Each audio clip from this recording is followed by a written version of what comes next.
Good morning, students. Today we are going to discuss the 10th cranial nerve, that is vagus nerve. In my previous lecture, I discussed the ninth nerve. The origin of the 10th cranial nerve is from the lateral side of the medulla between olive and inferior cerebellar peduncle. So it leaves the medulla at this side just below the ninth cranial nerve. And after the formation of this nerve, it moves towards the jugular foramen and it leaves the cranium by passing through the jugular foramen. So this is the jugular foramen. What are the structure? They are leaving this cranium through jugular foramen is 9th, 10th and 11th nerve. So 10th nerve location is between 9th and 11th nerve in the jugular foramen. After leaving this or coming out through this jugular foramen, so this nerve it enters into the neck portion. Now this nerve it bears the two ganglia as it was seen in glossopharyngeal nerve. One ganglia is lying when it is just passing through the jugular foramen, which is known as the superior ganglia.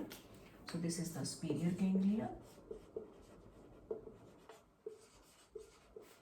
And another ganglia is just located beneath it, beneath the jugular foramen, that is inferior ganglia.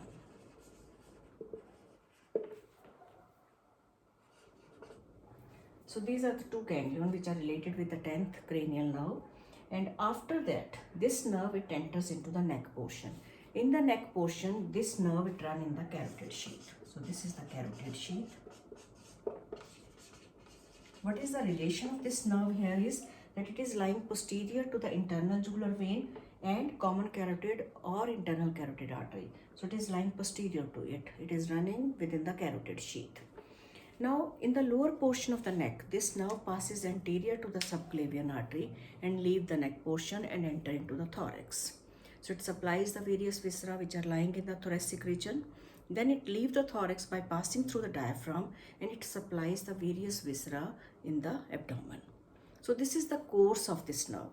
As I have told you in my previous lecture that the description of the nerve, it should be included under certain headings. So first is the introduction part, what we have discussed, that this is the 10th cranial nerve which is just arising along with the 9th cranial nerve from the lateral side of the medulla. Next important point is its course. So after leaving the brain, where it goes. So it leaves the cranium, it enters the neck portion. In the neck portion it is lying in the carotid sheath and it leaves the neck portion by passing anterior to the first part of the subclavian artery and enter into the thoracic region. In the thorax, it supplies the various viscera and then it leaves the thoracic region by passing through the diaphragm and enter into the abdomen and supply the various viscera which are lying in the abdominal portion. Now coming next to it, what is important regarding this nerve is what are the different branches it is giving during its course. Now as I have told you that this nerve has two ganglia, that is superior ganglia and inferior ganglia. Above this ganglia, so this nerve it is giving meningeal branch. Once it is leaving the jugular foramen, just beneath the jugular foramen it gives one branch, that is meningeal branch, which is going to supply the dura mater. Now second branch which is rising from this superior ganglia is auricular branch, and this auricular branch it supplies the external acoustic meatus, then this pinna portion and the outer surface of the tympanic membrane. Now coming to next branch which is rising from the inferior ganglia is pharyngeal branch. You can see here, and this pharyngeal branch is taking contribution in the pharyngeal plexus. Now this pharyngeal plexus is also receiving the contribution from the 9th cranial nerve, and the sympathetic fibers are too involved in this. Next branch which is rising from the inferior ganglia is superior laryngeal nerve. You can see here, so this is the superior laryngeal nerve which is passing behind these carotid vessel, that is internal carotid artery and external carotid artery. So once it is moving forward, it divides into two branches. One is internal laryngeal and another is external laryngeal. Now this internal laryngeal nerve it supply or pierces the what is this bone? This is hyoid bone, this is thyroid cartilage. So the membrane lying between these two structures is thyroid membrane. Now this internal laryngeal nerve it pierces the thyroid membrane and enter into the larynx portion, which supplies the mucous membrane above the vocal folds. It also give the sensory supply to the you can say pharynx, vallecula posterior part of the tongue and epiglottis. So these are the portions which are supplied by the internal laryngeal nerve. So these are basically sensory branch which is receiving the fiber from these structures. Now this external laryngeal nerve, it is moving downward and supplies the muscle that is cricothyroid muscle. So this is the fate of these two branches which are coming from superior laryngeal nerve, which in turn is a branch from the inferior ganglia of the vagus nerve. Now next branch which is rising from this is the carotid branch, which is contributing and going to supply the carotid body and sinus. So these are the different branches of this. Number one is the meningeal branch, second is the auricular branch, third is the pharyngeal branch, fourth is the superior laryngeal branch, which divides into two, that is internal laryngeal and external laryngeal. So these are the two branches which are arising from it. Then next branch is the carotid branch, and last but not you can say that branch is very much important, is not least important, but its course is different. That's why I have not drawn that branch into this. That is the recurrent laryngeal nerve. So recurrent laryngeal nerve is the next branch of this.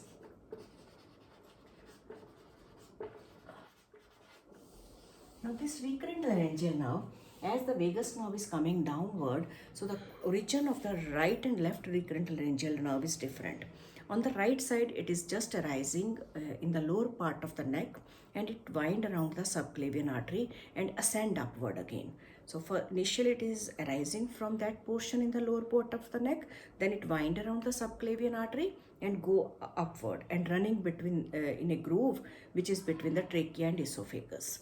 So after reaching the upper part of this tracheoesophageal groove, this nerve passes beneath the inferior constrictor muscle and enter into the, you can say, into the larynx to supply the certain structures. What are those? That is all the intrinsic muscles of the larynx, number one. Number two is it supplies the mucous membrane below that vocal folds. That is important. Then is it gives sensory branches to the trachea, esophagus also. So that is another important point related with the recurrent laryngeal nerve. And then fourth branch which is rising from this is the carotid branch. It just forms the, cardiac branch, which give contribution to the cardiac plexus. So these are the four branches or four areas of supply for recurrent laryngeal nerve. So I have told you the course of the right recurrent laryngeal nerve. What is the fate of left recurrent laryngeal? Recurrent means it has to re-enter, it is coming downward and then just rewind phenomena is there, it re-enter into the neck portion. Now but on the left side, what is the fate? It is running on the lateral side, it crosses the lateral side of the arch of aorta and it wind around that arch of aorta and ascend upward. So the origin of the left recurrent laryngeal nerve is in the thorax, and the origin of the right recurrent laryngeal nerve is in the neck portion. So this is the difference. Otherwise, rest of the fate, it remain the same. It enter into the neck portion. It is running between trachea and esophagus, and that groove is given the name tracheoesophageal groove. And as these nerves on both the side, they ascend upward and reaching in the upper portion, they just pass beneath the inferior constrictor muscle to enter into the larynx. And they supply, what are the structures? They supply all the intrinsic muscles of the larynx except cricothyroid. Now this cricothyroid is supplied by which nerve? That is external laryngeal nerve, which is a branch of superior laryngeal nerve. Otherwise, all the intrinsic muscles, they are supplied by recurrent laryngeal nerve. Secondly, it supplies the mucous membrane below the vocal fold, and above the vocal fold, the mucous membrane was supplied by internal laryngeal nerve, I told you. Then is it's give the you can say taking the sensations from the trachea, esophagus and part of pharynx. Then it is giving the cardiac branch, which helps in the formation of cardiac plexus. Clear? Now next branch which is arising from this recurrent laryngeal nerve is the vagus nerve is the cardiac branch. So that is another independent branch which is rising from this. So this is you can say sixth branch, recurrent laryngeal nerve, and seventh is the cardiac branch, which helps in the formation of the superior cardiac plexus. So these are the branches of the vagus nerve. So these 7 branches you should know in running reference. Now coming to the next portion which is related with it is the functional component of this nerve. So what are the different functional components of this nerve?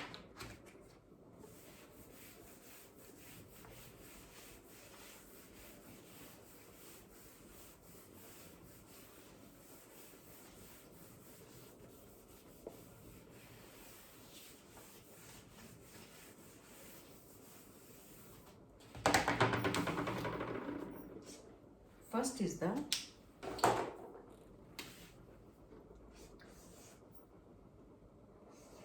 general visceral efferents. So general visceral efferents, I told you these are the parasympathetic fibers which are arising from the any nerve. General visceral efferents, they are going to supply the different glands, or it is giving the parasympathetic supply. But for the vagus nerve, these fibers are arising from the dorsal nucleus of vagus.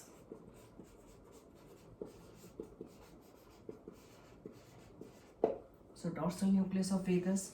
Then is the special visceral efferent. So after arising from these, this nucleus, that is dorsal nucleus of vagus, these fibers are going to supply the various viscera in thoracic and abdominal region.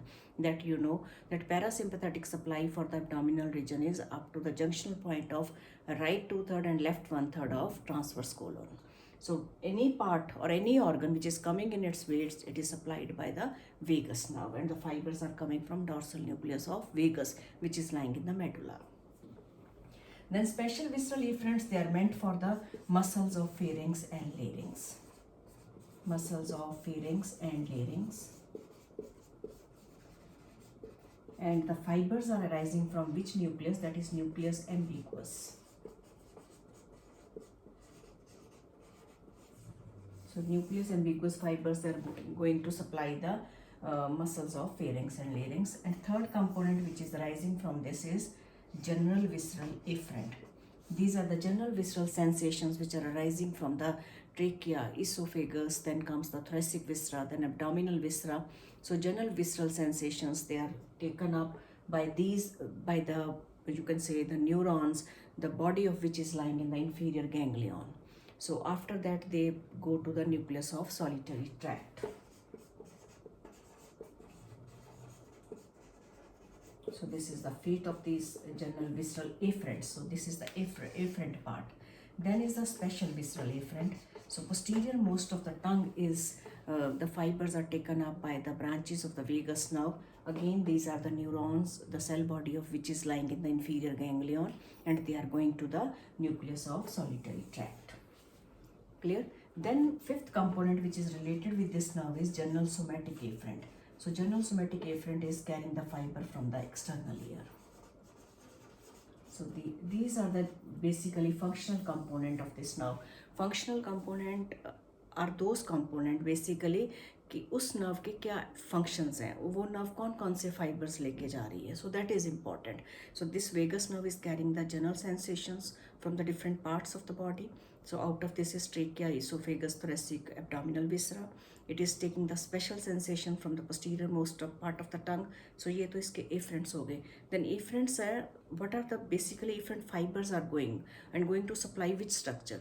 One is to the muscles of larynx and pharynx, because these are the pharyngeal, their muscles are arising from pharyngeal arch, and the nerves of the pharyngeal arches, that is for pharynx and larynx, they are going to supply this, and the fibers are arising from the nucleus ambiguous.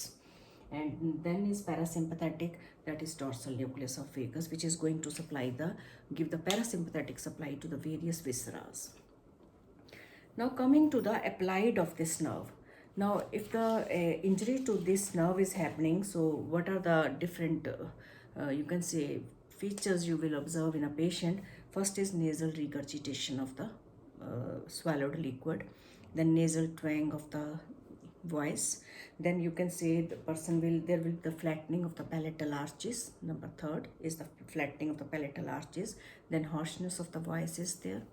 Then you can say the cadaveric position of the vocal cords is there. Then is a damage to the external laryngeal nerve. If the damage to the external laryngeal nerve is happening, what will happen? That the external, that is cricothyroid muscle will be affected. So there will be the, you can say, difficulty in phonation. So weakness in phonation will happen because of the tightening effect of the cricothyroid. So that is affected, definitely the phonation will be affected. Then is recurrent laryngeal nerve. If the damage to the recurrent laryngeal nerve is happening on one side, so the cord will come in paramedian position, but this section is compensated by the cord on the another side. So phonation is possible in that case. But if the recurrent laryngeal nerve of both the side is affected, so definitely the you can say the cords, they will come in the paramedian position, so there will be difficulty in phonation, there will be dyspnea, there will be respiratory stridor. So paramedian position is there for vocal cords. Then is, if both the recurrent laryngeal and external laryngeal nerve is damaged, the cords will come in paramedian position. So in cadaveric position, you can say. So that position is that is abduction and fixed vocal cords. So in that case, the tracheostomy is preferred in those cases. So this is all about the vagus nerve. So we have discussed the vagus nerve under various heading. One is introduction, how it is arising from the brain, how it is leaving the brain and going to which part, and leaving the cranium through jugular foramen, enter into the neck region, then and leave the neck region and enter the thorax region. From the thorax, it leave the thorax through diaphragm by piercing the diaphragm and enter the abdominal region. So this is the coarse portion. Then the various branches of this. So the important branches which are going to supply this portion of the larynx is recurrent laryngeal nerve, then external and internal laryngeal nerve. So these are basically taking the sensation journal as well as the they are going to supply the muscles of that particular portion. So next, you can say the various functional component of the vagus nerve. Then is applied aspect of the nerve. So these are the different headings under which you have to describe the nerve. So I think it is clear to you.